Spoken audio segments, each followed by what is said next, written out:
Sorry, എനിക്ക് flat മാറി. അതെ ഗൈസ്, ഇന്ന് ഫ്ലാറ്റ് മാറി ചമ്മി നാറി വന്നിരിക്കുകയാണ് ഞാൻ.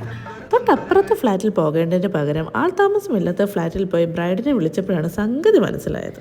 ഇതൊക്കെ എന്ത് അല്ലേ? അങ്ങനെ ബ്രൈഡിനെ കണ്ടുപിടിച്ചു ഗൈസ്. ഒട്ടും സമയം കളയാതെ തന്നെ നമ്മൾ വർക്ക് അങ്ങ് സ്റ്റാർട്ട് ചെയ്തു. പീക്കോക്ക് തന്നെ തുടക്കം. എല്ലാവർക്കും എൻ്റെ പീക്കോക്ക് ഡിസൈൻ ഭയങ്കര ഇഷ്ടം. എന്നൊരു വെറൈറ്റി പീക്കോക്ക് ആയിക്കോട്ടെ എന്ന് ഞാനും വിചാരിച്ചു. അത് കഴിഞ്ഞ് നമ്മുടെ അടുത്ത കഥാപാത്രമായ ആനയും എത്തി.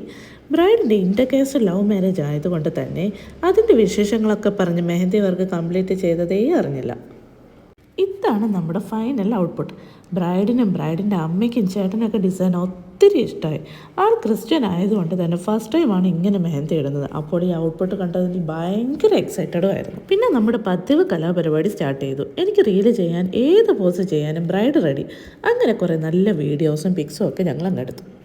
ആൻറ്റി എനിക്ക് 2 വർഷം മുമ്പിട്ട വൈൻ തന്നു. കിടിലായിരുന്നു. അതും കുടിച്ച് ബ്രൈഡിനോട് ടാറ്റാ ബൈ ബൈ പറഞ്ഞ് അവിടെ നിന്ന് ഇറങ്ങി. Until next video, bye bye from Mehendi by Sajna.